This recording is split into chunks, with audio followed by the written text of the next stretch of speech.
Hello, welcome to Beyond the Filter. I'm here with my guest, Keith Rankin. Keith, what do you do? Hi, I co-run Orange Milk Records, and I make music under the name Giant Claw, and I make visual art as well. And do you live in Columbus, Ohio? Is that correct? Yeah, I do. So, Orange Milk Records, how would you describe it? Like experimental electronic music? Is there non-electronic stuff on there? Yeah, some. I think we've focused more on electronic music in the past few years. Like we had a acoustic guitar album, and there's some like folk music, and we released kind of like a doom metal album. So there's little things like that here and there. But it's mostly, I would say, more abstract electronic music. Oh, I love those train sounds. Hey, man, sorry, there's a train track right next to my house. So. No, it adds some interesting ambiance to the recording. Well, so the way that I discovered Orange Milk pretty randomly, but it's kind of interesting because there are a lot of net labels out there these days, and I definitely want to talk about some of the business of running like a net label and what that entails and everything. But also, like, I think the thing that distinguishes Orange Milk is for one that you do at the very least like a lot of the album covers. Yeah, I used to do more maybe, or we've been hiring some other people kind of to lessen the burden of the making all that art. But yeah, I do a lot of it. So how did your like artistic style develop, and what made you kind of want to translate that over to doing album covers for your label? I mean, I've been making art, visual art, pretty much for as long as I can remember. I stopped as a teenager for years to, I guess, focus on music more, which I kind of regret. I think if I had just kept making visuals that whole time, I'd be a lot better now. But I got into doing collage work, I think, shortly before Orange Milk started. Like paper collage, like materials, or like digital? Both, yeah. It eventually became more digital collage. Is there a particular like inspiration? Because your style is very distinctive. I mean, it makes me think of sort of classic surrealism in a lot of ways, like some of like just even Salvador Dali or some of that stuff, except more abstract. Yeah, honestly, I feel almost like a bit uneducated with certain like art history movements. But yeah, it was just more like seeing things on the internet. I would just go to Tumblr pages and just save every image that I liked to a folder on my computer. And so I just got these massive collections of, JPEGs or just images I found on the internet. And that was like a constant source of inspiration. So it was just a lot of variety. But yeah, the early surreal art that you mentioned, I love, and lots of things. That is interesting. I mean, that's something that I used to do a lot of too, is just go on Tumblr or even Google image search, Right. and just save anything that looks kind of cool, regardless of what it is. Yeah, a lot of it. I was obviously drawn to a lot of the airbrush look from the 70s and 80s artists. A lot of it like kind of advertising art or like package art on movies and posters and things. Just that whole, I guess you'd call it like hyper-real style where you're making almost a photorealistic interpretation of, say, like a cherry or something, but then you kind of push it a few levels beyond reality. So it's like more sparkling or more contrast or just like more saturated color. And when that like heightened reality, I think when people see that, I don't know. It's like presenting like an idealized version of reality. Yeah, in a way that almost kind of makes it uncomfortable or something. Like there's something like alien about it, but Yeah, it's also kind of pretty in a way too. right. I was drawn to that a lot. Yeah, I can definitely see that influence on your art in general. But it kind of it's interesting to me that like the origins for a lot of this stuff is just like Googling around or searching Tumblr or whatever, just finding like stuff from the internet just because like it feels very much in line with the sort of like, I don't want to call it like net aesthetic because that's kind of like, I don't even know what that means, but like digital music culture versus like, you know, traditional music culture, which is like regional music scenes or whatever, and how like kind of, I feel like how fundamentally different like those two things are. A lot of media around music in particular is focused on, you know, like where a band is from or their backstory, or whereas in the digital music world, especially something like Orange Milk, where you know a lot of the album covers look the same because you've done the art, or it's at the very least kind of a similar kind of abstract surrealist style, and like and there are artists from all over, like, which is one of the things that I like the most about your label is that like there's a diverse array of like artists, like geographically and also in terms of genre. um, I don't know how diverse it is in terms of like racial or gender diversity, but like the thing is like everything is part of the same sort of community, and you don't really think about that. You're just thinking about like the music. So like when I'm clicking on a release on your website just to listen to it, I have no idea what to expect, and my only expectation that I'm coming with is not, oh, I've heard of X artist or whatever. It's just like, oh, this looks like the art on this looks kind of cool, like let's listen to this and see what it is.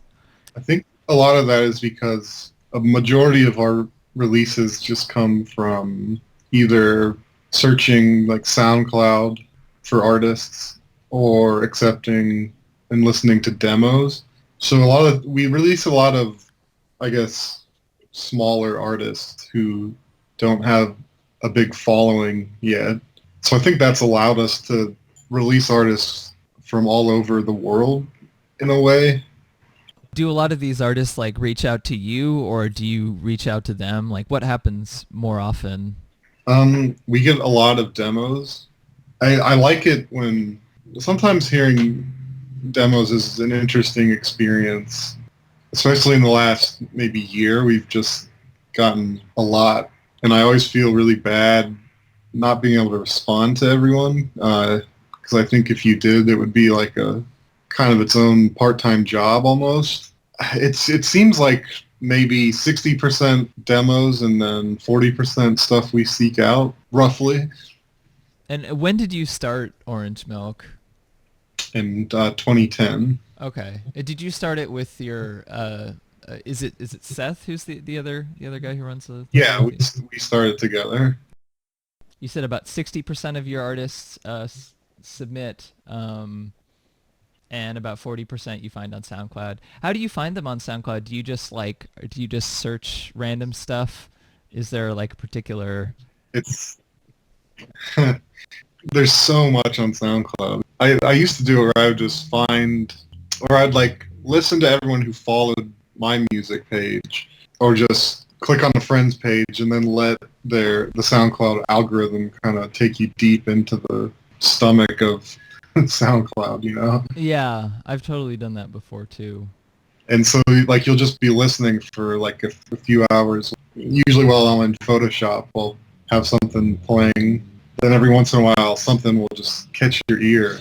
Yeah, I mean, honestly, it's kind of rare for something to really jump out at me in that process, but sometimes you find something really cool. Like I think that's how I found the artist Food Man in 2011 or 2012, and he's been an artist we've worked with continuously since then. So, how did you get into doing mostly tape releases on the label? Well, let me think. I think I think our first release was a vinyl, because we knew we wanted to do digital. Like, at least I always looked at digital as kind of the foremost format, just because that's how I listen to music most of the time. And then, tape and vinyl is just, or a CD is just if people want that physical object, which still attracts a lot of people. You Look, usually sell out of your tapes, don't you? Like, it seems to be pretty popular. well, yeah, some more than others. I mean, we try to press enough to like fulfill the demand, um, but the whole secondhand market is its own other beast. Oh God. I've thought about that. I've thought about like in like 10 years when it when your label is like becomes the cool label to like talk about in the past, if somebody finds like an orange milk thing, they'll be selling it on eBay for like $100 or something like that. Yeah, it's just the problem is, I think scarcity sometimes boosts something's price. Say, for instance, an orange milk tape is selling for like $50 or something on Discogs. I think if we then went and repressed 100, 200 copies, we've done this before, and they won't sell out of that run, or they'll sell like half those copies. So it's I feel like in a lot of cases it's the scarcity itself that is pushing prices up. And another comment on that is just how weird it is to have this really like capitalistic flourish enter into the whole business, I guess. But that just goes hand in hand with running a label or doing any kind of money exchange, I would say. Yeah. I don't think there's a way that you can like get around that on the internet. Like even leftist podcasts and things that I listen to, they make money through Patreon, and they're basically selling themselves as a brand to talk about why capitalism is bad. And like it's an obvious like contradiction, but it's also like something we don't have any way of getting around anyway. Yeah, I think the moment you kind of establish any kind of money exchange, you just kind of have to play by a lot of those rules, I guess. Yeah. I don't know. I think it's like you definitely have to think more about just the if you're doing more good than bad as far as that's concerned. Wait, what do you mean, good than bad? Well, like you're okay, so with Orange Milk Records, like you kind of have ownership. There's some ownership over things that are released under that umbrella just from, maybe having like the artwork the way that it is and some of that stuff. Um, Yeah. and I think that makes it like, and a lot of these artists aren't very well known. They're not getting like written about in publications and all this kind of stuff. So your label is maybe how a lot of people are getting exposed to them. Hmm. There aren't like, fancy PR like shots of like, glamorous producers or whatever, that come with this stuff. Cause like, I don't know, when you're talking about like cultural or musical influences, like I feel like that's usually apparent from listening to the music itself. And I feel like the commentary around it often just can like distract me from concentrating on the music. I don't know. That's how I feel, I guess. I guess I could say a few things about that. I think publications like NPR, for one, are starting to, dip into more underground subcultures now. So there's not as great a divide between essentially mainstream music journalism and underground music as maybe there was in the past. Basically, I guess what I'm trying to say is there's a lot more crossover, or maybe more blurred lines between mainstream and underground musics. I mean, obviously you have artists like Rihanna or Kanye West who are like the, classic Yeah. superstar. But then you have, I keep thinking about that artist Robin Thicke, who sold, like, on his like one of his albums sold Oh, like 1,000 copies or something.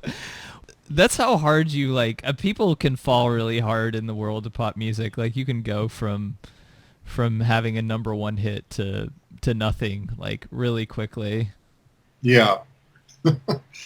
So I just think there's maybe a more level playing field, and maybe underground music cultures are kind of interacting with more mainstream institutions now, a bit more maybe than in the past. Yeah, I can see that. I think my impression though is that certain artists become celebrities, or like we'll say micro celebrities, not like, huge celebrities. And Uh-huh. like attention gets focused on them, but like other artists from these underground scenes won't be recognized. So and like the stuff that gets written about the most, at least in my opinion, is not always the stuff that's the most interesting or the best. It might just be that, and I'm not like saying this about a particular artist necessarily, but maybe somebody knew the right people, they had the right sort of PR push or whatever, or like it's the kind of thing that publications were looking to write more about, or they had like a hook on how to write about it, like, and I feel frustrated with that stuff sometimes because sometimes I'm like, why is this thing talk? It's not like I'm not mad that one thing is being talked about, but like, why isn't this thing being talked about in the context of these other things, maybe? Or, why aren't these other artists getting kind of recognized? Like that's sort of what I feel is that we're all sort of like artists as brands, and like your ability to be successful depends on how well you sell your like unique thing or whatever, and instead of like looking at it as being part of a kind of like a broader picture of like interactions between different kinds of music. I don't know. Yeah, well, I think narratives and personalities are what attract a lot of publications, or just a lot of listeners. So yeah, I guess if you're like, as an artist, maybe if you want to get on a lot of publications, get written about, you do have to present yourself in the context of a strong narrative, or like in the context of a strong personal journey, maybe, or something like that. Just a story, And that's usually, I mean, that's probably a quick way to attract a lot of people, I would say, is when your personality, like you said, becomes its own strong brand. Is that kind of what you were touching on? Yeah, definitely. Well, the thing that I find interesting about that is it's not like it seems very much that way in music. We're very much attached to like the personality of the performer, but like in like something like video games, that's not people actually don't like there are definitely video game like celebrities, but it's not to the extent of like celebrities in other realms. Like people don't care as much about the personality, and they see you more as just being kind of a normal person or whatever. Like people who are really interested in something, they'll be interested in the person, but they're more interested in like the thing itself. And I think that also goes back to the culture of video games being very much like the designers tend to not have like a very big role within like the selling of a thing. There isn't like a that's changing now. There isn't like, but there like traditionally isn't like an auteur sort of theory or whatever you want Mm. to call it. Part of it has to be, like I mentioned, with the narrative. Like listening to music as an experience is very different than watching a movie, or playing a game. In that it's it's just like organized frequencies. It's not a story, or it's an alternate language in a sense, or like an alternate way of hearing a story, I guess you could say. But in video games, like what draws people is the like the game mechanics, or like the narrative. In film, it's like the story, or the uh, See, that's like not true for me though. I don't know. Maybe I'm an outlier. what draws you to the game. I like things that are like interesting artistically, and it's the same with everything. Like I don't know, maybe it's because I like try and do as many different things as possible, Hmm. but like I see them as being very connected to each other. Like there are different features to different like media, but I don't know, it's hard for me to separate one from the other, honestly. Like there are definitely a lot of albums that I can say are like a narrative in an abstract sense. Right. Um and like I like films that are more kind of, I guess, experimental, but more kind of playing with the form and the format, and the same with games. Um, so I'm not necessarily interested in like the surface narrative of those things. To me, they're kind of all like kind of abstract blobs or whatever, like in different ways, because they're all kind of like media that is inherently sort of cut up and put back together, or like they're just all these different pieces and parts that go in, and it's, I don't know, it's hard for me to think of it as being this kind of straight logical like I don't think about art that way, as being like, and I think it's easier for people to think about music that way. In like people can deal with like abstraction in music to a degree that maybe they can't in other things. I know it's even more so in visual art. Like people can deal with a lot of abstraction in visual art. Yeah. And they can deal with some of it in music, but maybe not to the degree, but it's Why do even you less so in other media. why do you think there's why do you think people have a easier time dealing with abstraction and visual art than music? I don't know. I think like, well, visual art's just been around for a longer. Well, not around for longer than music, but maybe around for longer than like especially digital music. Like recorded music? You recorded music, yeah. Um, I think like, um, uh, I think like, I don't know. Maybe we're just like we're a pretty visual culture. Um, I think like we tend to think of things in terms of like visual metaphors and stuff like that. I can't really say. Maybe like the 20th century also like had a lot to do with like industrialization, had a lot to do with people kind of sense of reality being kind of much different than before, kind of warped and twisted, and um, so maybe because people got used to seeing things that are fundamentally kind of seen as unnatural, they got used to seeing like incredible levels of sort of abstraction. Hmm. Um, I think advertising plays a big part in it also. yeah, you're right. When it's kind of the same thing that is happening now in film with music. Um, like a lot of films have adopted kind of this abstract sound design style in a similar way that advertising, I think, adopted surrealism and Dadaism and uh, all that stuff.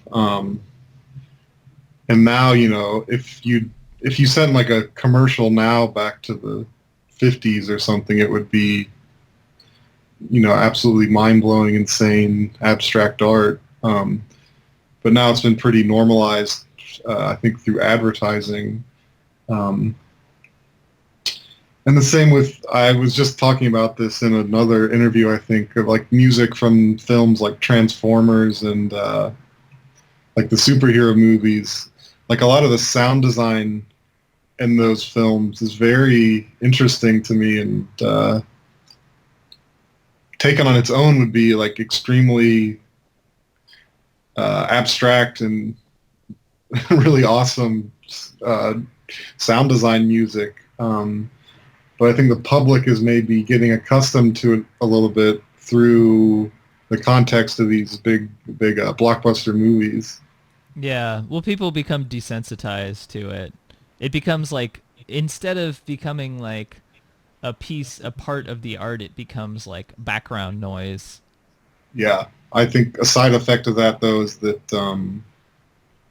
it's kind of like how culture gently cycles through the the polar opposites of mainstream and underground culture. Not opposites necessarily, but just cycles through those points on the spectrum, I guess. Basically, I'm saying that these big films like usher in these underground movements into the mainstream, them to make room for what else replaces them. Yeah. That makes sense. No, that totally makes sense. I mean, it's a thing I think about with like, in regards to music with like, I mean, one of the best examples that I can think of is like Kanye West's album Yeezus, Uh-huh. where he like explicitly, went out and found a bunch of like, very underground producers, um, to work on it, and it's a really kind of experimental and strange album. Yeah, I love Um, Yeah, I do too. It's really upsetting too, but like I guess that's part of the whole like Kanye West spectacle at this point. um but yeah, that is and like I think people can deal with I mean there's a traditional thing where with like that happened with electronic music in America, where sort of electronic music sort of rose out of disco in these kind of underground club scenes in places like Chicago and Detroit, and I mean, and like, experimental electronic stuff existed before that.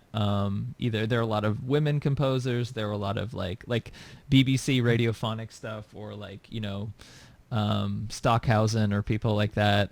it. Uh-huh. Um, but the kind of like electronic dance music got its start in like these really underground clubs, but they didn't catch on in America. They caught on in the UK uh, and Europe, and now that's sort of like all that stuff is sort of fused with this like ABBA pop music and become this like global music.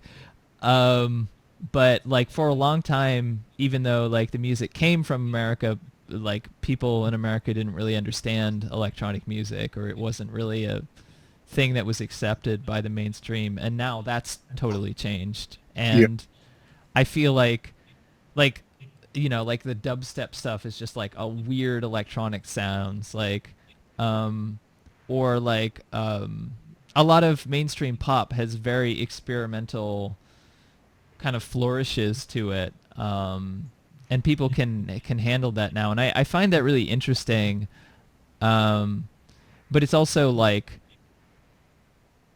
it's unfortunate that it's imperceptible to a lot of people, and I think like the moment that you become aware and able to articulate this stuff, the moment that you see connections to all these other things.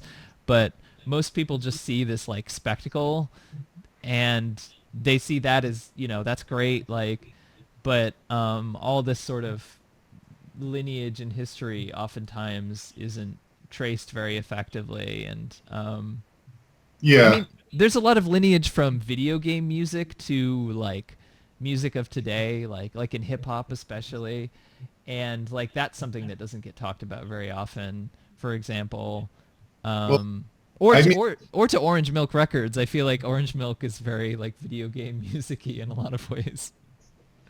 yeah, there's some ties to there. I think, but I mean, most of the population that's listening to music are not um, like I firmly believe that people have a limited set of interests, or I mean, there's only so much that you can devote like your mind to at once, I guess. Um, and for someone like me, or I assume someone like you, like music is very much like a big part of life, and a lot of mental energy goes into it. Um, but for so many people, it's just not the case. And just music serves a different function. Um,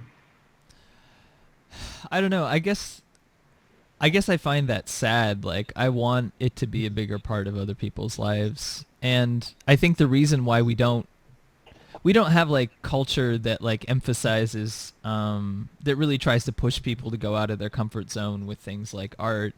So the people who tend to want to do that are the people who are already consider themselves artists or who are inherently interested in that kind of thing. yeah, I feel like if we had a culture that pushed that a little bit more, then there would be more interest in it. And if people had more time, like everyone's working all the time now, like, if people had more time to like sit down and listen to something, um, then there would be kind of more of an interest in exploring these kind of other territories. that's Um, I 100% agree with what that. I think from what I've seen, just the work week in America, and I'm sure the other places is it's grueling, and I think it wears people down in a really horrible way a lot of the time. Um, yeah, Yeah. Well, I think about also like when I was a teen and in college, like I was pretty busy in high school. Like I did a lot of extracurricular stuff, and I was on the swim team. So like we'd have to take the bus for an hour and a half to go, usually to somewhere in Columbus, like near Columbus, for like a swim meet. Um, and so I just didn't want to talk to anyone. So I had like whatever music I was listening to, but it was almost always like indie rock or something like that. Because it's just easy. It was easier for me to get a sense that this person was like speaking to me or my life in some way. It was very like direct. uh-huh. Um, but once I sort of I graduated from college, and I deliberately spent more time and kind of trying to get like centered and figuring out like what was going on with me. I think I got a lot more interested in like kind of looking out into the unknown, and now like I want stuff that is different or stimulating. Like I need it because I spent so much time finding that stuff that now I like crave it everywhere. Yeah, um, I can relate to that. yeah. And that's the thing, like, but it wasn't that way at all before. If you played me something from Orange Milk when I was in, I don't know, college or high school, I would probably hate it. Like, I probably wouldn't understand it. Even though I liked some things that were like that, but because maybe it wasn't presented in a way that I liked or whatever, I would maybe find it alienating or something, Hmm. which I don't anymore. I don't find it like alienating. Yeah, I think I everyone has like a different path into music, I guess. Like I relate to what you said is like basically discovering art that seemed to in some way gel with like the inner mind more than maybe the culture you were like surrounded in. That experience was pretty intense for me, particularly like when I got on the internet. Um, it was just like an explosion of finding these all these like small subgenres and just this whole world of culture that I was previously like unaware of. Um,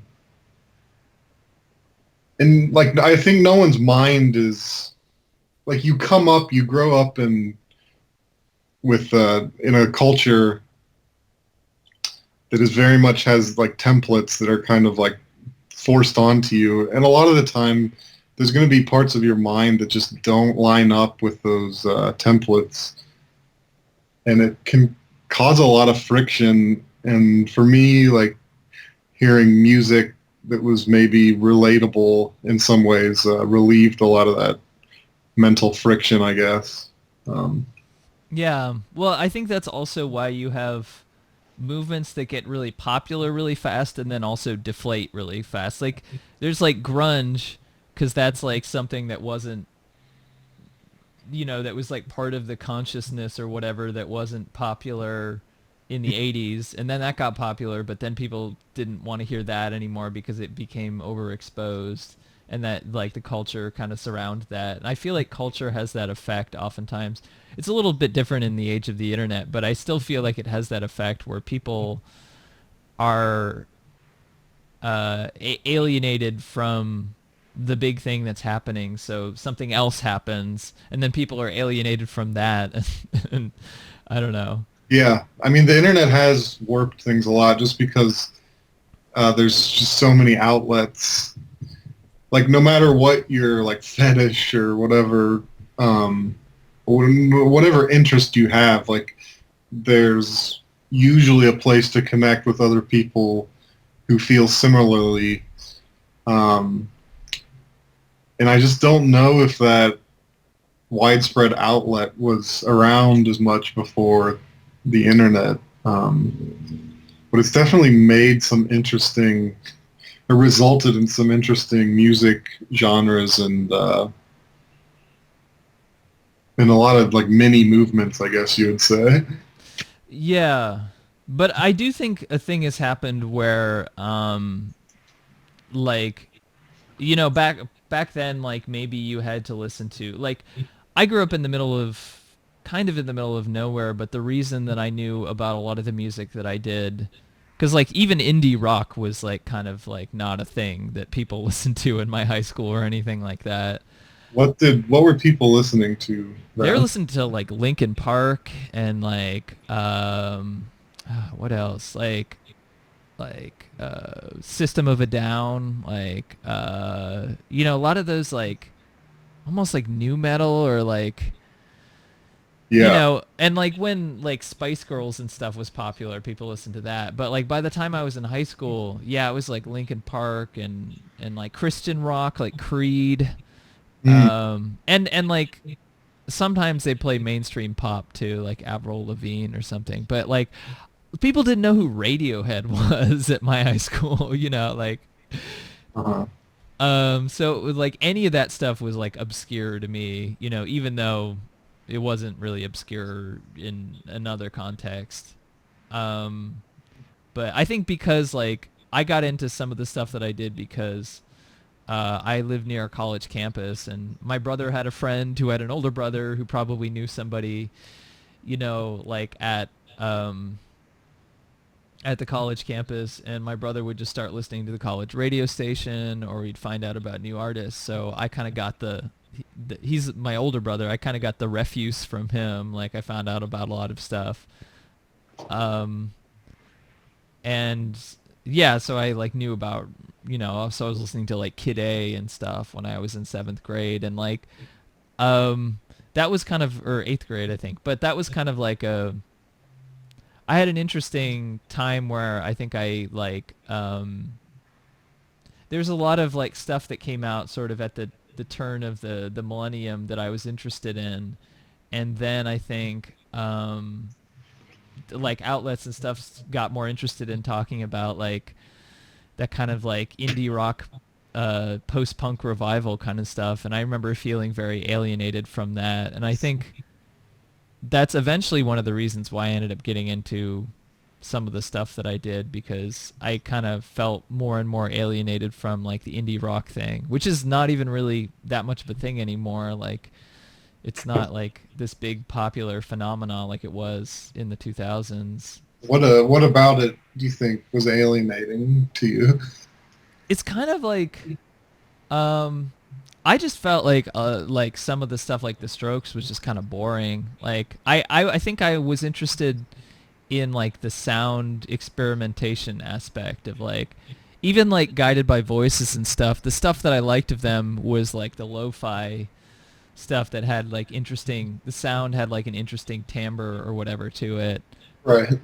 Um, but like once it became more about sort of that, just like straight up songs and this kind of like return to like it seemed very conservative to me. Like it's like a return to a certain kind of idea or songwriting that might have never quite existed, but it's an idea that people have that exists.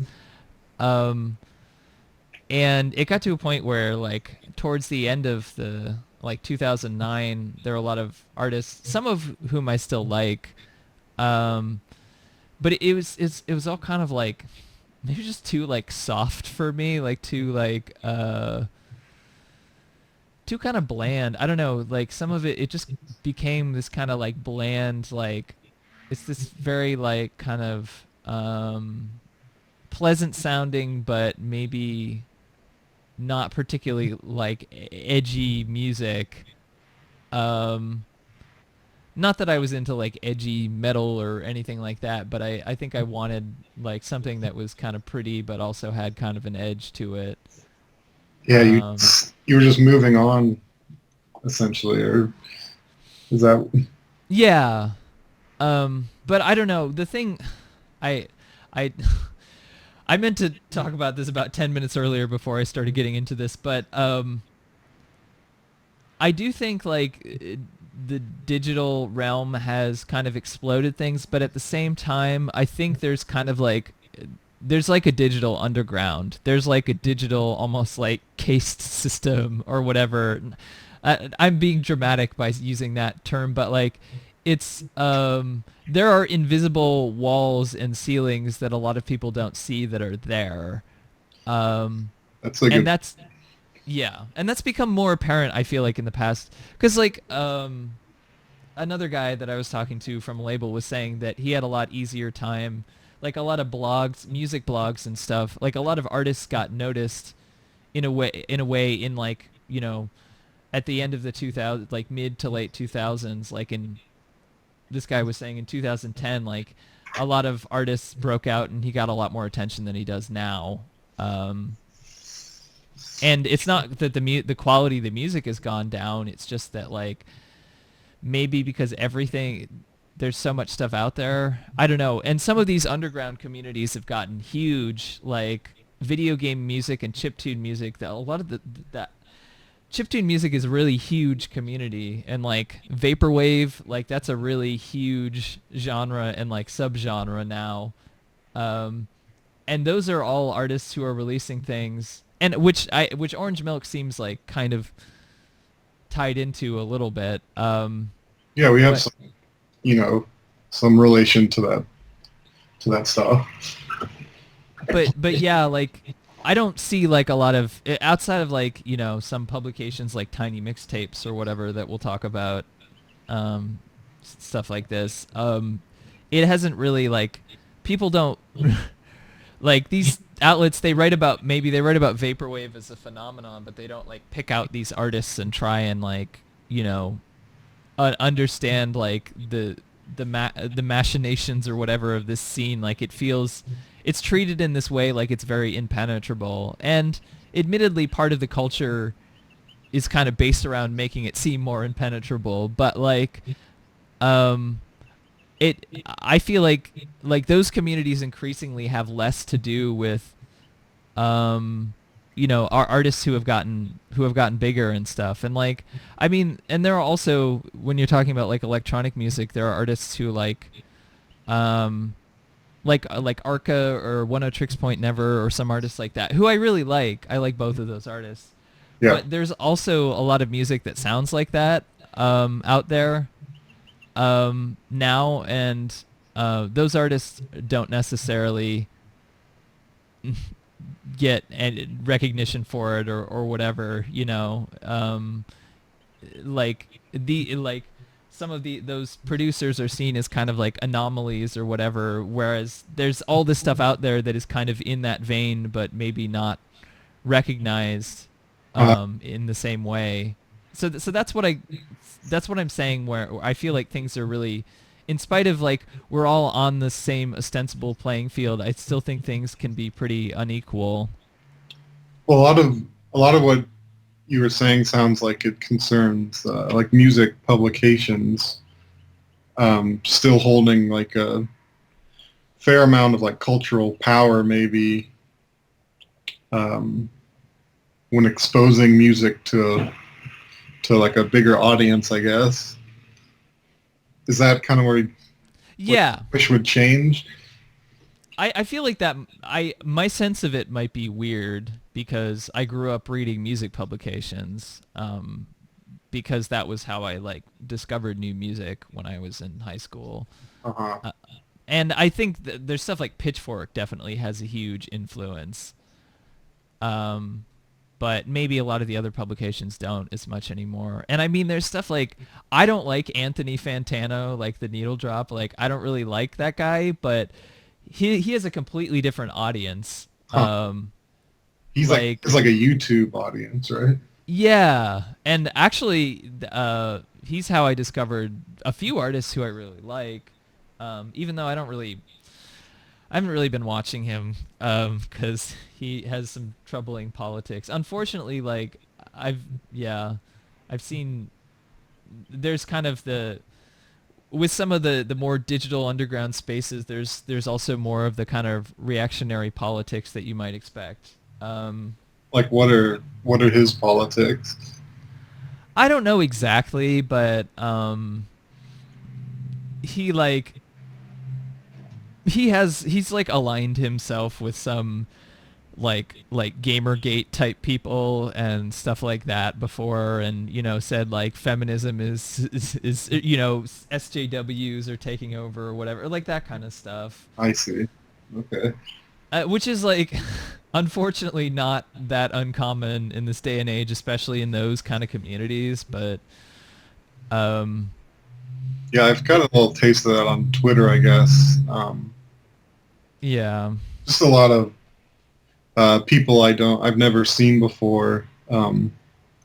If I've made maybe a like even like very slightly politically tinged tweet, we'll get a lot of responses that just seem to want to fight about something. It's kind of hard to explain. Yeah, no. I mean, that's like unfortunately like the reality of being on the internet at this point in time. Yeah, Like, yeah, definitely. because like I had to deal with the community that I was in for a while. Like a lot of people, which was much more sort of left wing and anti-capitalist or whatever. But like a lot of people in those communities kind of tore each other apart over personal conflicts or like disagreements over particular things. Like it's really frustrating. I'm kind of like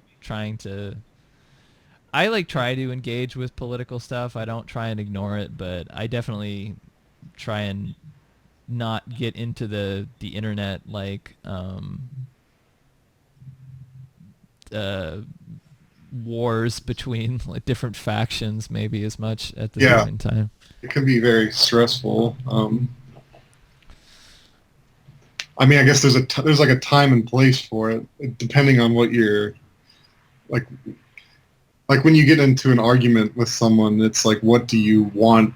Like, what are you trying to get out of it, essentially? And a lot of the time, there's just like it's only gonna like hurt or like it's not giving anyone on either side any benefit, I guess.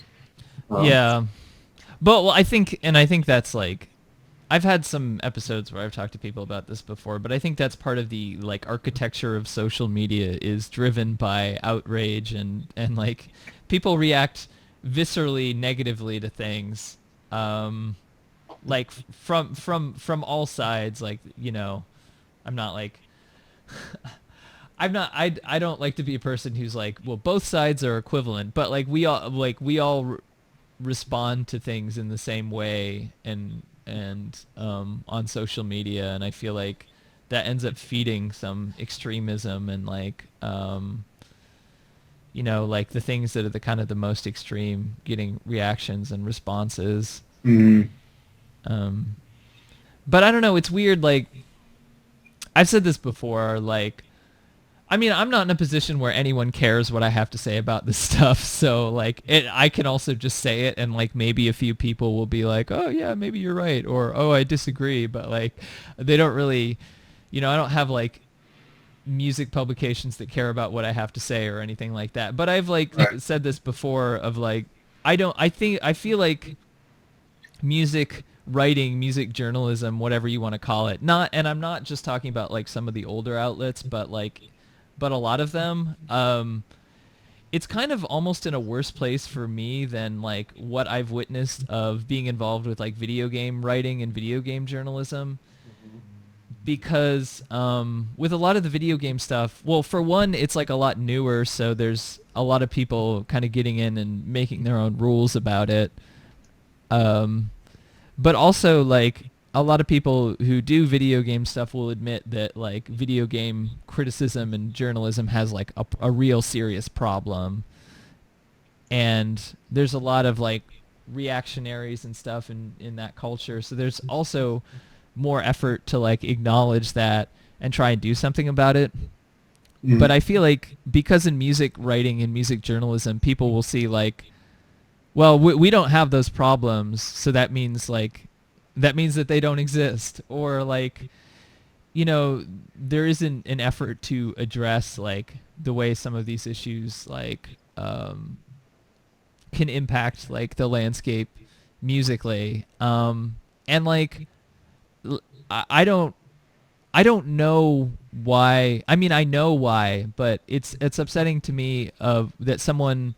We're all in this situation where you might say like, I want to write more stuff about this like net label or something that isn't being covered, but the publication doesn't want to do that, or even if they do that, it doesn't get very much attention, or it just doesn't get the clicks that writing, a think piece about Beyonce or Radiohead or something does. Yeah.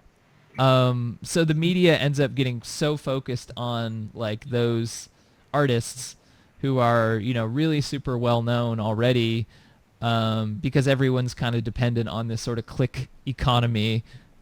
Um, and I don't know, I feel like that ends up, it feels kind of unavoidable for a lot of these publications, but it ends up kind of like souring the landscape a lot because there's like this mainstream thing that everyone's expected to have an opinion on, and yet meanwhile there's all these interesting other things that are coming out, and it's so incredibly hard to get anyone to pay attention to them. Things just come and go so quickly. I don't know, it's weird. I actually used to work for Tiny Mixtapes years ago, actually. And I guess relating to what you said, I have like a lot of respect for Marvin, who is the head guy at Tiny Mixtapes. Is that Sea Monster, or is that somebody else? No, it's Mr. P. Oh, okay. Um, he's like the editor in chief. He started Tiny Mixtapes. But basically the infrastructure, a lot of those publications, at least from my experience with Tiny Mixtapes, was you get money from ad revenue essentially, and maybe like around 2006-07, I think, ads used to be just kind of static pictures on sites, or sometimes they'd be like GIFs or something. But there came a point where advertisers wanted to be more like organically integrated into a site's content, so they would do these things called sponsored posts, or they would do like wallpapers, like where an entire site's background was like a huge ad. So basically, there was this turn into more intense advertisings advertising formats, I guess you would say. And to Tiny Mixtape's credit, Marvin, um, it turned down a lot of that. Basically, opted to keep the site's voice or their decisions on what to cover more intact uh, by turning down a lot of advertisements, and as a result, like making a lot less money. Do you know what I mean? Yeah. Whereas I think for a lot of other publications, when there's like a big paycheck in front of you, that is the difference between you kind of slaving away for barely any money, or like being able to hire more staff, like being able to essentially level up your business. Most places, I think, take that check a lot of times at the expense of their freedom in some ways, because if you keep covering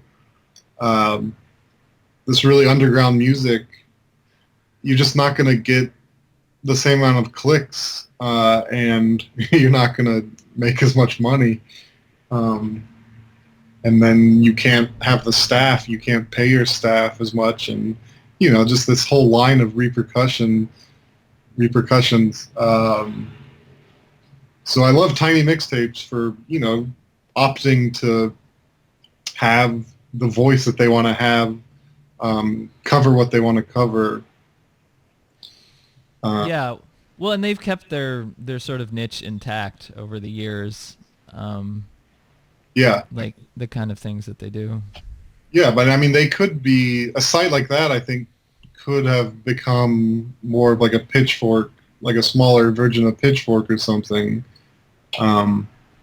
if they had directed their content into a more crowd-pleasing selection, I guess. Yeah. Well, and that makes sense that a lot of like blogs that maybe got their start covering more underground music or like breaking new artists, they get popular enough and they start taking that money, and then they become basically a mainstream publication that reviews the same things or a slight variation on the things that like Pitchfork reviews or somebody else. Uh-huh.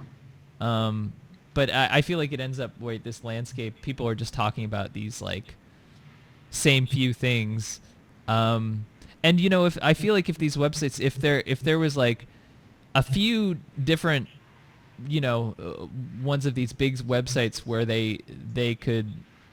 they're like who write about new artists who are maybe on a smaller label or whatever, and they said.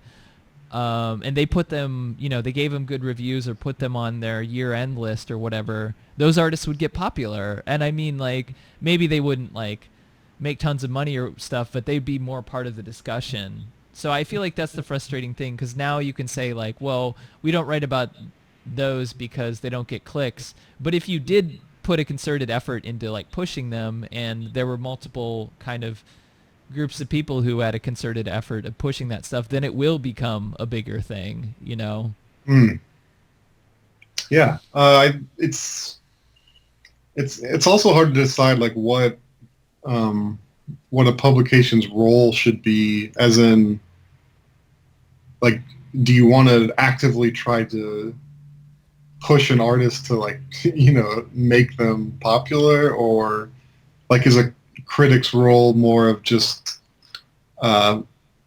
almost like a sociologist, or trying to come at a review from I guess you'd say a historical standpoint, like trying to put music in some wider context rather than just saying, like, describing the sounds or saying what you do or don't like about it. Yeah. No, I mean, I think both of those things are very important. And I like, one thing that like Anthony Fantano, the guy I mentioned, the YouTuber, like, he does not talk about context. He does not talk about that kind of stuff at all. His is like just 100% like him reacting to the sounds and whether he likes them or not. And I think that makes a lot of his analysis kind of weaker, even though, but it also does mean that he does maybe finds some artists or talks about them that maybe wouldn't get talked about elsewhere. Yeah. But at the end of the day, no, I like criticism that breaks apart all these things and does that. And, I think that's an important role of it. But like pushing artists is part of it too. Like if somebody, and it's not like pushing the artist as a brand, but if somebody has made a really interesting, amazing album, like I think it definitely deserves to get attention, regardless of where it comes from. Right. No, I agree with that. I think the reason I stopped, what you said about Anthony Fantano reminds me of kind of the reason I stopped wanting to write about music. Because I was thinking a lot about like the use of essentially negative reviews, or maybe just paying attention to when I was listening to music, asking myself like, why don't I like this? Or like, why do I like this? And so with that in mind, I was looking at all these negative reviews, and it really became clear to me that most criticism that I was seeing, at least, kind of boiled down to like two fundamental elements. And the first was, like I called it, like kind of your sphere of influence, which is like, your whole life is just an accumulation of experiences and moments of like hearing things, like absorbing things. And I think it obviously all builds on top of each other, and it leads to the present moment. And if you think about it like kind of a sphere with like you at the center, and your experiences are, I guess, expanding outward. And it's basically just everything that you come into contact with. Basically what I'm trying to say is that most people have like a gut reaction or just an instinctual reaction when they hear music, and the music they're hearing either is inside their sphere of influence, like inside what they've come into contact with, or it is outside of it. And so I think one component of criticism is when you just hear something and is just outside of your sphere. And then because it is, you choose not to like it. Do you know what I mean? Yeah.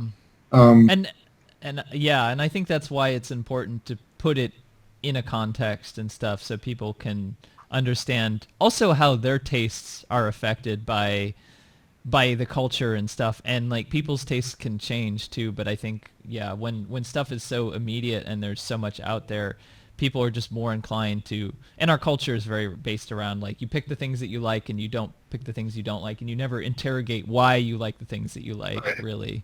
Well, so yeah, and so I think there's a second component too that's also like basically a character judgment that I think maybe happens more, maybe on a subconscious level, but like when you hear music, for instance, if you listen to country music, I think that might be a good example. The music is so lined with these little ticks or like hints that reveal aspects of essentially the creator that made the music. So I think a lot of times when you hear music, you're picking up on all these things and like really quickly essentially making a judgment on the creator of the music based on all these little elements that are embedded in the music. And I think that's a second element to music criticism, where it's like you hear this stuff and you're like, this person sounds like a piece of shit. Therefore, like, I don't like it. Do you view that as being a good thing? Because I don't. Yeah, I mean, I think I think that kind of judgment, like, it has its use, like it helps us avoid. I don't know. It has its good and bad, I guess. I just feel like it's important to not make assumptions about, like, if you know enough about the situation to say, like, hey, this person is probably a dick, and here's how it affects their music. I can see that. Or if the music is kind of has dickish sentiments, I can see that, but, like, it's also, like,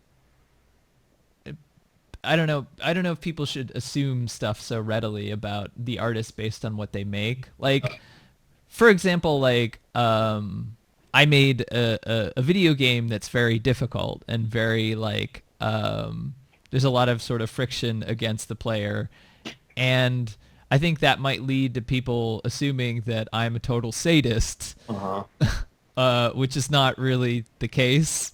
That's not really my personality. Yeah. No, I think that kind of judgment, it can be really misleading. To use country music again as an example, like country music has all these tropes, you know. A lot of them are lyrical tropes. So, you know, if you take an artist like, I don't know, like Keith Urban or somebody like that, a lot of the time they'll use these kind of like Southern Americana, like drinking beer and like driving trucks and stuff, like these country tropes. Yeah, like very traditional ideas about relationships. Yeah. Hetero relationships. Like, And my woman left me. and yeah, and a lot of the time I suspect that like we shouldn't always maybe take these hidden messages in music at face value as like a direct reflection of the creator's inner mind, you know. Definitely. Sometimes it's just a creator playing with tropes or playing with genre or, you know, just working inside the music. And a lot of times they don't deserve, in my opinion, the like vitriol that comes at them, like comes at their personal character based on the music they're making. Yeah, I mean that's something that I'm trying to write a piece about, like Radiohead, because OK Computer, like Radiohead was like hugely influential for me when I was younger. But like Radiohead got like a lot of exposure, obviously. But a lot of people reacted to Tom York, the lead singer, as like they're like, oh, he's a jerk because he doesn't like doing interviews, or you know, he said something that was a jerk, and or they don't like the sound of his voice, so they think he's an asshole, or you know, something like that. And people are so fixated in that. And like at the end of the day, like I don't care. Like I'm probably not going to meet Tom York. Like, I mean, if I do, that's great. But like, like I don't care about whether Tom York is a jerk or not. I want to listen to the music, you know. Like I want to think about that, and like maybe it does, like it can affect the music. And I mean, there are situations like there was that recent controversy about this band called Power Bottom or whatever their name is, where they got dropped from their label because one of the band members had like sexually abused a bunch of people, or I don't remember exactly the story. Right. No, I think I saw that. Yeah. And like those things are, it's important to call those things out in my book, and it's important to not ignore them. And you know, like if I hear something like that about an artist, then I will think differently about him. But if it's just like you don't like this person because they were an asshole to somebody in an interview or whatever, like you don't really understand what situation that person, you know, like someone like Tom York might have been going through. You don't really get the context. Right. So like it's just hard to know about in the same way that people will think glowing things about certain celebrities, or think that they're doing certain things or saying certain things that they're not. All this like kind of personality, we're so fixated on the personalities, and so much gets attributed to that that I feel like it tends to distract from the music, and that's something that has always frustrated me.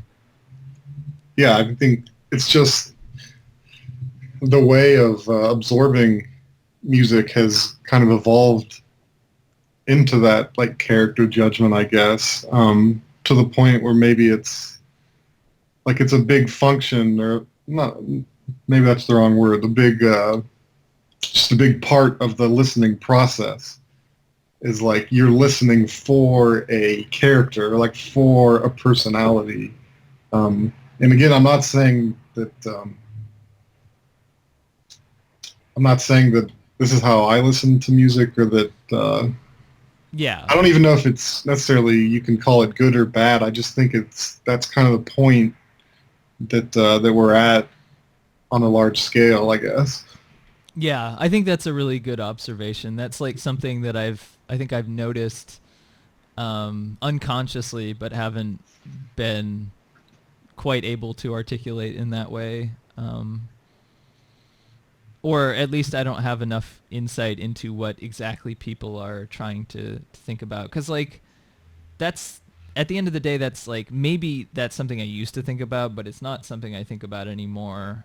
For the most part, like there are definitely situations where I think about that, but like, and it's impossible to fully divorce like a person from their work of art. Uh-huh. Yeah. But like projecting a personality into something is a really you know rocky territory, like, and it might not have actually anything to do with what you think it does. So I feel like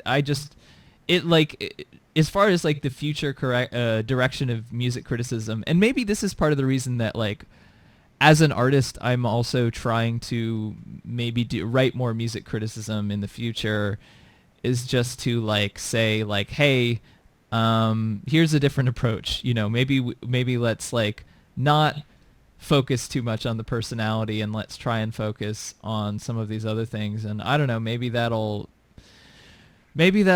because people always get bored of particular trends or ideas when they become too ever present. So maybe it is about time where things will start to change. I don't know. So how do you view like your ideal mode of criticism? Is it like more of a, like I said, like a sociology perspective, like historical context type of thing?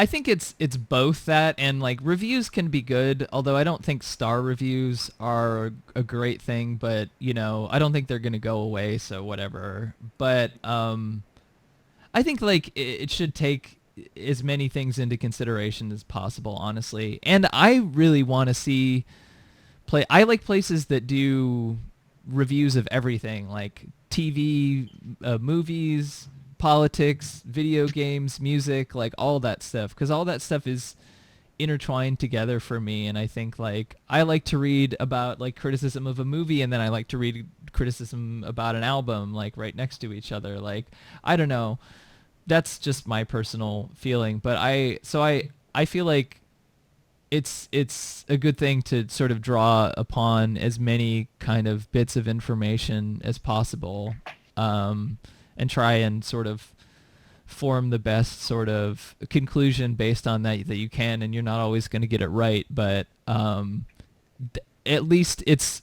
will be apparent that you put the effort in, which is it's a difficult thing to do. But if we're talking about like, especially if we're talking about ideal situation, that's what I hope for criticism. I don't know.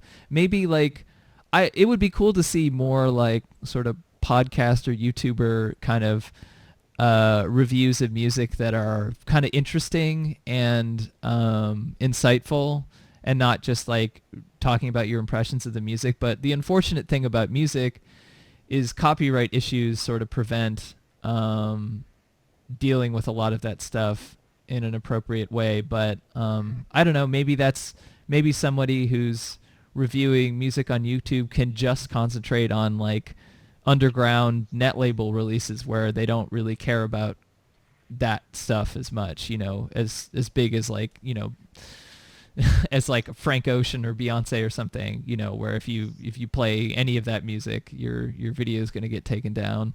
Do you know any YouTube people who are doing that kind of thing? Like just maybe taking one album that's, not like a huge artist and kind of dissecting it like you just said? I've seen like some stuff about vaporwave artists, but it's not. No, I haven't seen a lot. I mean, if you you can look up OK Computer criticism, and they're probably 20 different videos of like dudes giving monologues about how influential and important OK Computer was, or something like that. But I'm not really interested in that as much as something that kind of is a little bit draws upon different sort of cultural ideas and contexts and brings them together in a way that's interesting. And I don't know, but no, I really haven't seen.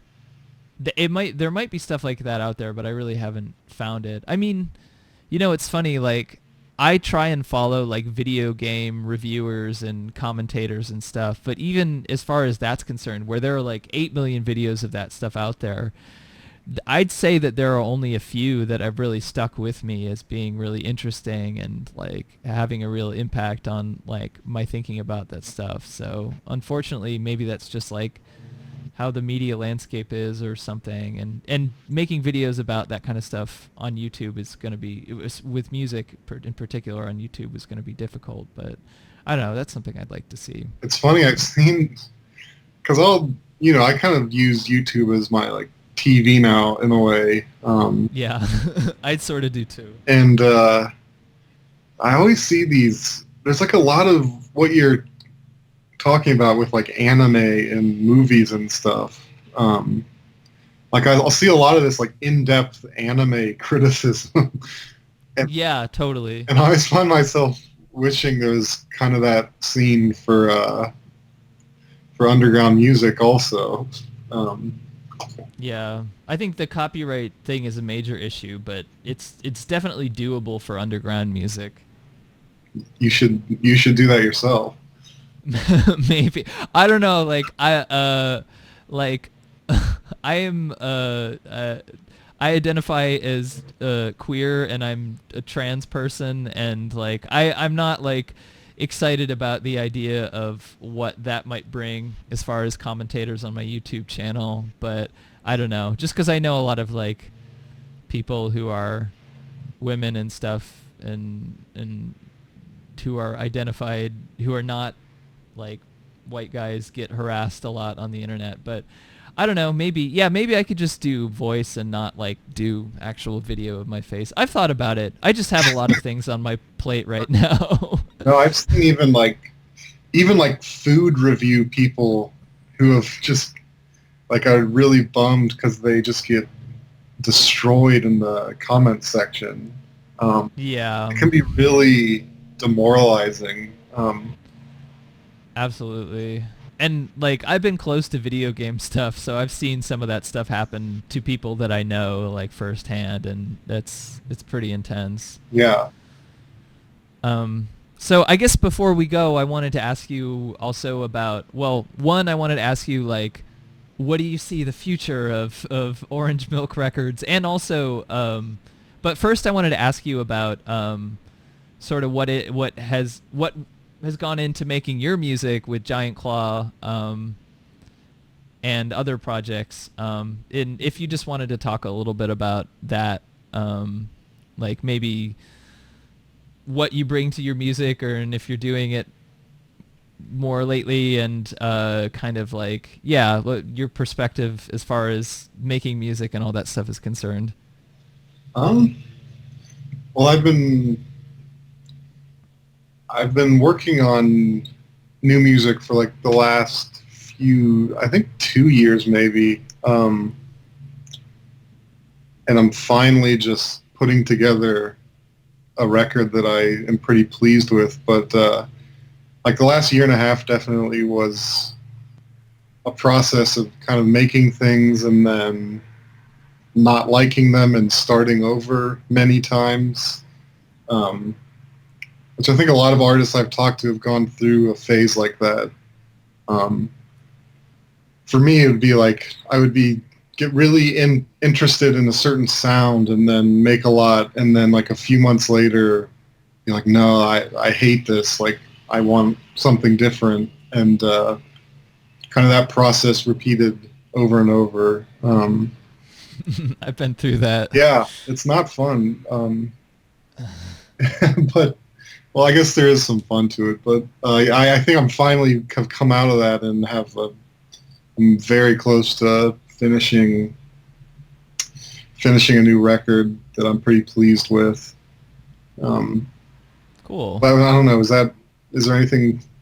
Well, I noticed I'm gonna guess because one thing that I heard that like One O Tricks Point never does, for example, or Daniel Lopatin does, is like takes a lot of samples from like YouTube videos and stuff and puts them into the music as part of the texture. And I see that. I feel like I see that a lot with Orange Milk releases, but also with like your stuff where there's like just random kind of strange voice samples or like a lot of things like that. So where do you get some of those sounds from? So yeah, a lot of the stuff I've been doing, I will take a cappella vocal tracks. Recently, it's mostly from pop music, and I'll kind of I'll go into my music program and cut the vocal track, usually by phrases or by syllables. So it's just a ton of tiny clips of little vocal syllables or little vocal lines that are usually pretty short.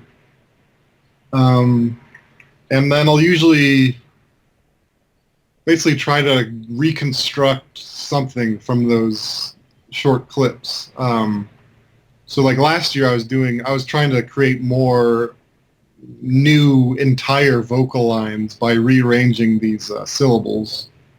And I kind of stopped doing that a little bit and maybe focus more on just interesting sounds of the voice or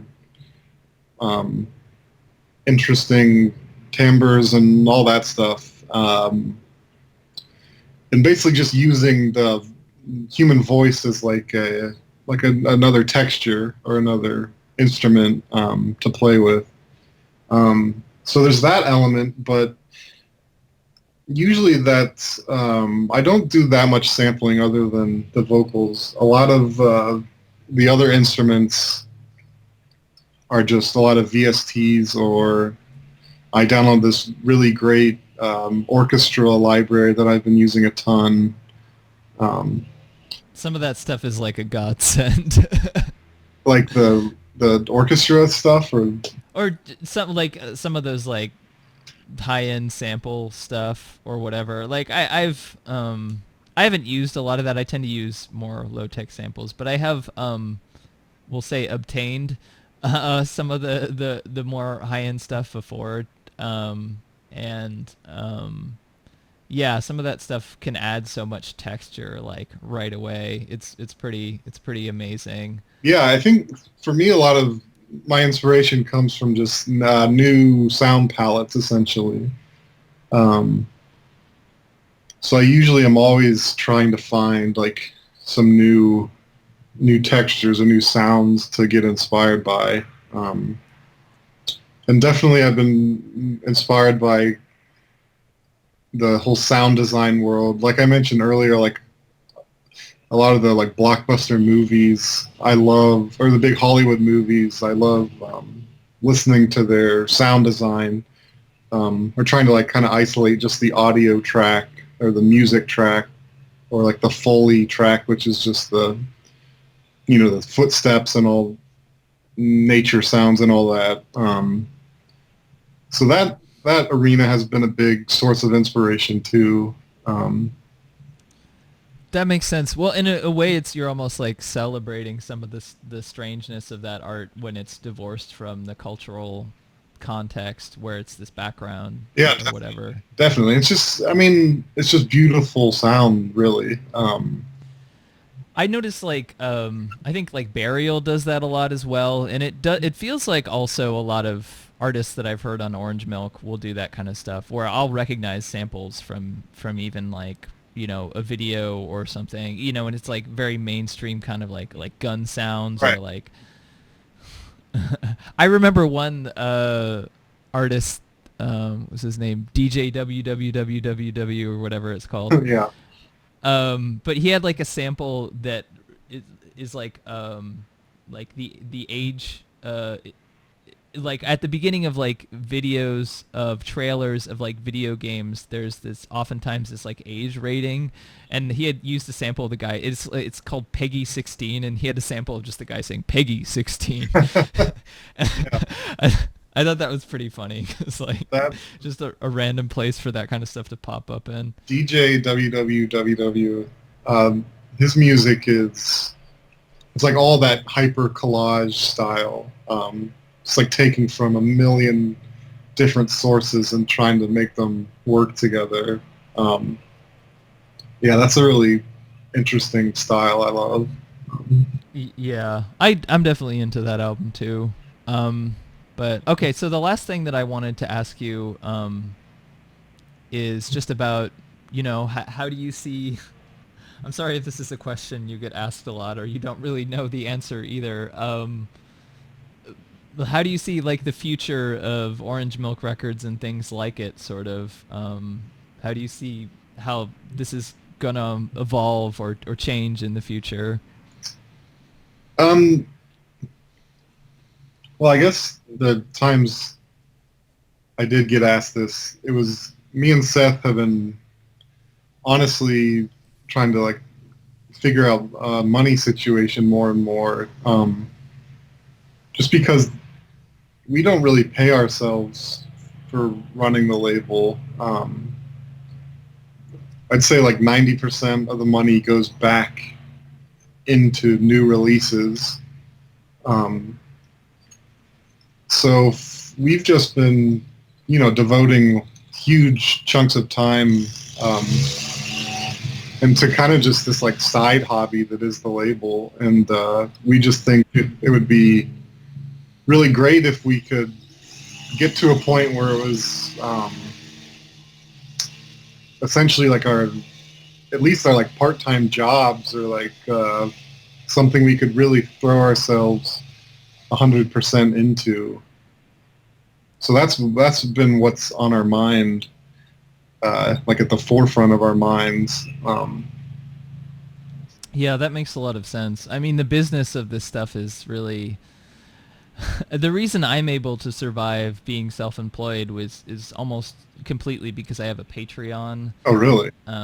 Yeah, and I mean, I kind of got in on the video game stuff at the right time, and so I got some attention like writing about games, and I think that's the reason why I was able to have like I also started on Patreon like almost right when Patreon started to be a thing. Like I started my Patreon in like January of 2014, so I think I've been lucky, but So what kind of how does Patreon work? Like is it just people pledging like a monthly amount? Yeah.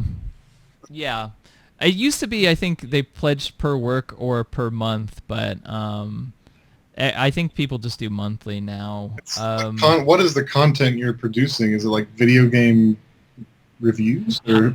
I write some stuff on my blog. Like this podcast is one of the things. Oh. Yeah, it's pretty sporadic though. I'm not as like, I don't know. I mean, I've said this before. I straight up say like I'm not promising that I'm doing a certain amount of things a month, but that I will do these things generally. So hopefully people are supporting me on that basis, and if they don't like that, they can not support me. So I don't want any. On Patreon, you can like unpledge your support at any time. Yeah. Basically. Yeah, you can. Yeah, I know a lot of YouTube people kind of make a living off that model. Well, and that's the thing, like, that's kind of like the only model, like, because like people who are big on YouTube, like they don't get much revenue from YouTube itself unless they're really big. Right. Um, and so it's weird, like that model I think is pretty imperfect, but it's a lot better than a lot else, unfortunately, for what it's worth. But I don't know. Who knows? As far as like Orange Milk is concerned, it's possible. I mean, I feel like I've seen you guys get mentioned more in just like in more broader context, like get brought up in broader context. So maybe some of the maybe the label will get a little bit more popular at some point, and you'll be able to have a little bit more money to. I don't know how you like start a Patreon to help with a label, or if that's a thing. And obviously the community with like running a music label is and the kind of people who buy stuff from Orange Milk aren't necessarily going to be the same kind of people who watch video game YouTubers or whatever. But Right.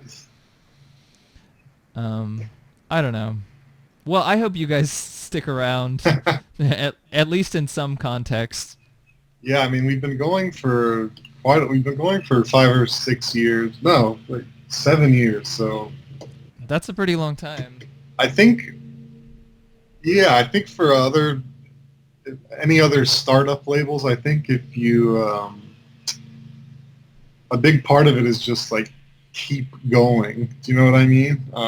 Yeah. Well, that's I guess that's what Tiny Mixtapes has done too. Yeah, I think if you're, or even as like an artist, or musician, I've seen a lot of kind of interesting artists come up and then just kind of, I don't know if I want to say give up, but just stop producing things. And I think if your goal in making music is to like kind of get some attention or maybe make a living from it, I think just being persistent goes a long way. Yeah, I've noticed that too. I felt like for the longest time I wasn't getting anywhere, and I finally starting to feel like I'm getting somewhere, but it's very, very slow. Yeah. And like I don't necessarily know if I want to completely try and support myself through music yet, but I do at least want to feel like I'm more part of the conversation, whatever that means. Hmm. Um, It's so yeah, I don't it's know. difficult with music because I'm like paying rent from doing visual art commission stuff. Um, and I just find it's a different mentality, as in if someone asks you to do a record cover, there's like an assumed uh, money transaction involved. Like they assume that they're going to have to pay you something. But for instance, like if someone asks you to do a remix of a track, most of the time the assumption there is that you're going to be doing that for free. So I just think maybe that's slightly symbolic of like the different perception of visual art and music, how they function. Yeah, I think you're absolutely right there. It's the same. Musicians and sound designers tend to get paid the least in like video games and stuff too. Oh, really? It tends to be yeah. What's the most, like, who gets the most in the video game world? Programmers usually, or like the lead designers, the project leads. But oftentimes the programmers are the things that are valued the most and tend to get paid the most and have the easiest time getting jobs in comparison to other things. And then it's visual art because games usually require a lot of visual art, and then music and sound design are definitely in dead last as far as that's concerned. Is like, are programmers more sparse than? No, there's a lot of programmers, but a lot of people also need programmers. It's funny because like the music of a video game can be such a crucial element.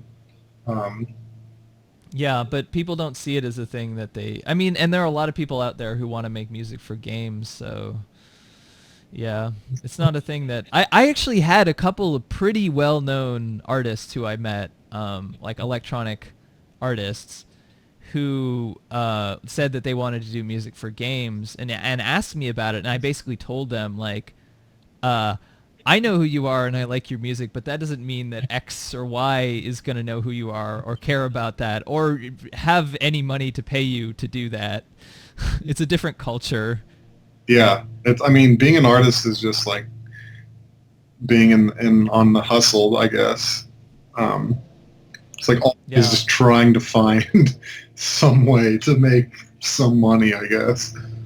Well, and you can be a big name in one world and people still have no idea who you are in the other worlds. Oh yeah, totally. I mean, a lot of the times I think people, um, I think from my experience, some people have viewed like particularly Orange Milk as being having like a bigger institution than it actually is. Like it's just literally me and Seth, two people, um, like not making any money, just like very small operation. But yeah, like I mean, getting written up in publications or just being on passed around through word of mouth can kind of elevate this perception of how established something is, when reality is very much different, I guess. Yeah. Well, and if you're on the other side of that reality, it can be very difficult. But I think that goes back to what you're saying about.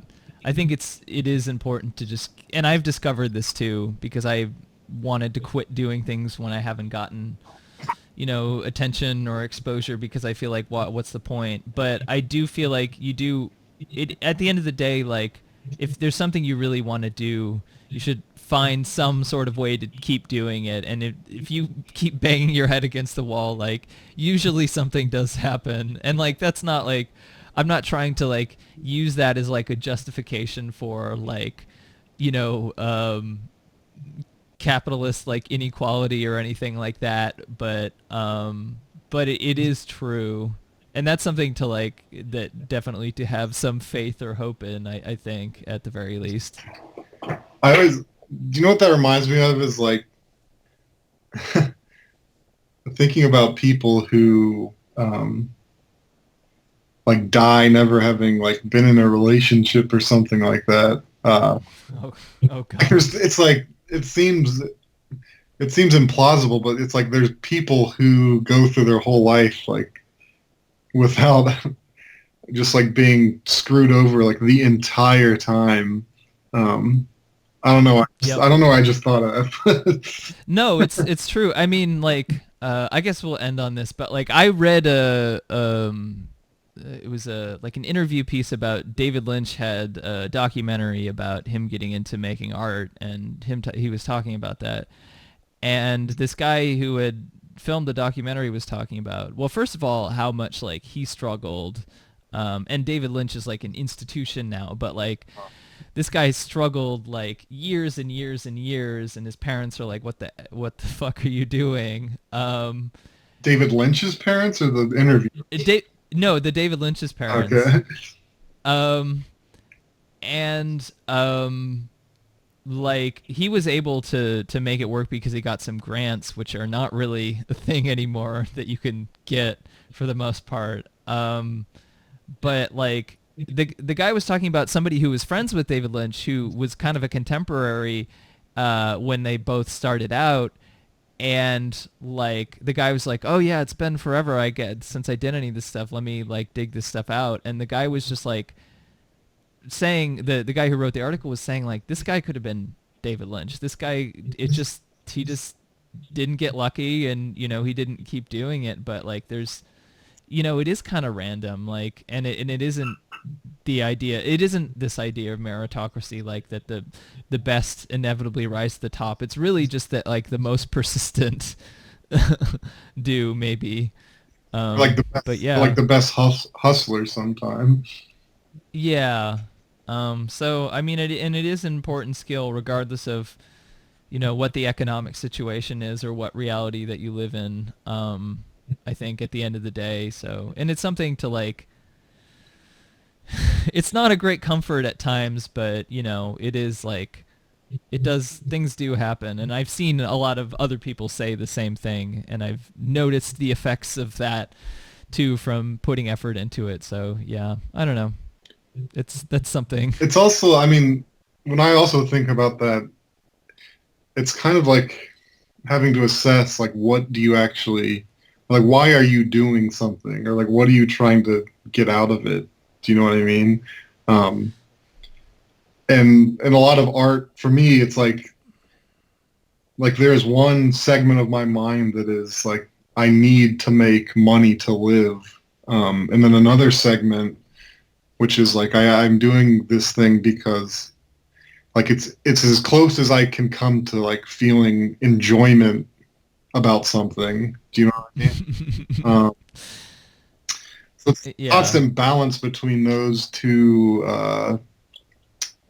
kind of sometimes fighting ideas, I guess. Yeah, I think they are sort of at war with each other, but I don't know. I think I just think it's sad when people have to put aside like artistic practice because they're not making money off of it or because something. And like if somebody has a voice and an ability to contribute, I want like to hope that that person like because like regardless of what people will say about everything being on digital, like everything being out there, there's too much stuff out there. Um, as far as like good ideas, there's a smaller number of people who really have really interesting ideas and things to contribute. And there's a lot of noise like out there. There's a lot of people who are just doing it for other reasons. So if you are genuine and you do care about it, you're in a privileged group of people, and I think it's like important to like that people should be doing that. They should be trying to do it and find a way to do it, even if they're not successful at it or whatever. Like it's something that people should, if they feel passionate about, they should find a way to do in some way. And I know it's not always easy, but yeah. Well, I think maybe we touched on this before, but it's like one when you decide to like enter into essentially what is like an exchange of money or like making something and then trying to get money from it,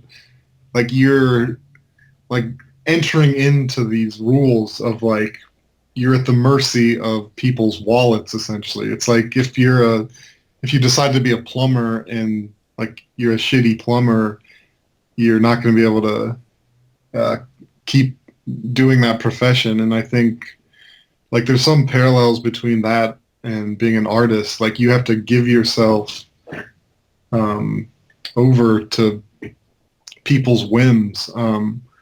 So I'm not sure where I'm going with this, but I guess I'll just say that like for now I'm continuing to make the art that I want to make. Um, but if at some point people decide that they don't want to put money into that or they don't like it, it's like I don't know how much I can complain about that if that makes any sense. Yeah, no, it does. I'm definitely in a privileged position too, even though, I don't make a lot of money. I make enough to support myself, and that's way more than a lot of other people. So, yeah, I don't know.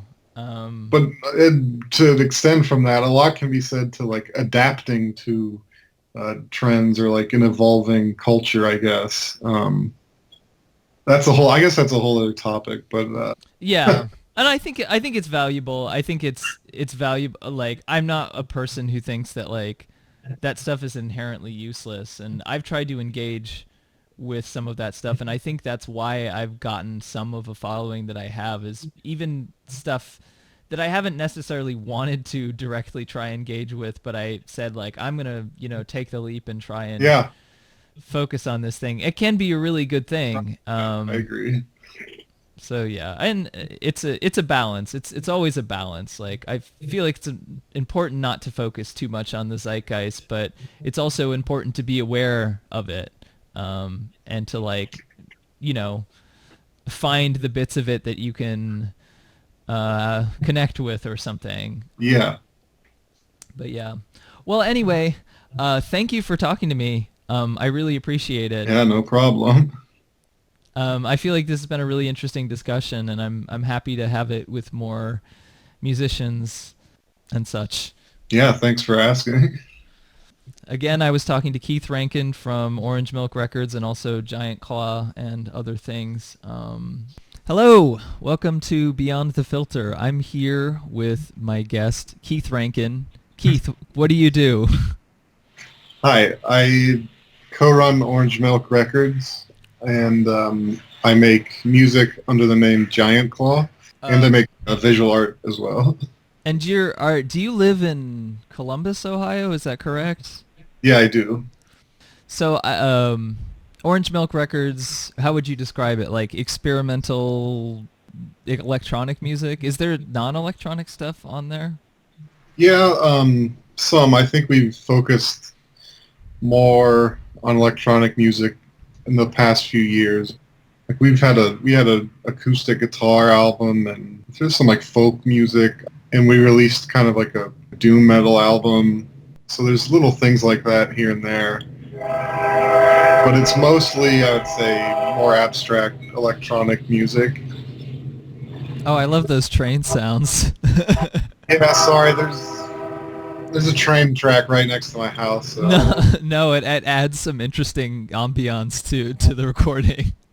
Well, so the way that I discovered Orange Milk pretty randomly, but it's kind of interesting because there are a lot of net labels out there these days, and I definitely want to talk about, you know, some of the business of running like a net label and what that entails and everything. But also, like, I think the thing that distinguishes Orange Milk is, for one, that you do, at the very least, like a lot of the album covers. Yeah, I used to do more maybe, or we've been hiring some other people kind of to lessen the burden of the making all that art. But yeah, I do a lot of it. So how did your like artistic style develop, and what made you kind of want to translate that over to doing album covers for your label? I mean, I've been making art, visual art, pretty much for as long as I can remember. I stopped as a teenager for years to, I guess, focus on music more, which I kind of regret. I think if I had just kept making visuals that whole time, I'd be a lot better now. But I got into doing collage work, I think, shortly before Orange Milk started. Like paper collage, like materials, or like digital? Both, yeah. It eventually became more digital collage. Oh, is there a particular like inspiration? Because your style is very distinctive. I mean, it makes me think of sort of classic surrealism in a lot of ways, like some of like just even Salvador Dali or some of that stuff, except more abstract. Yeah, honestly, I feel almost like a bit uneducated with certain art history movements. But yeah, it was just more like seeing things on the internet. I would just go to Tumblr pages and just save every image that I liked to a folder on my computer. And so I just got these massive collections of, you know, JPEGs or just images I found on the internet. And that was like a constant source of inspiration. So it was just a lot of variety. But yeah, the early surreal art that you mentioned, I love, and you know, lots of things. That is interesting. I mean, that's something that I used to do a lot of too, is just go on Tumblr or even Google image search, Right. and just save anything that looks kind of cool, regardless of what it is. Yeah, a lot of it. I was obviously drawn to a lot of the airbrush look from the 70s and 80s artists. A lot of it like kind of advertising art or like package art on movies and posters and things. Just that whole, I guess you'd call it like hyper-real style where you're making almost a photorealistic interpretation of, say, like a cherry or something, but then you kind of push it a few levels beyond reality. So it's like more sparkling or more contrast or just like more saturated color.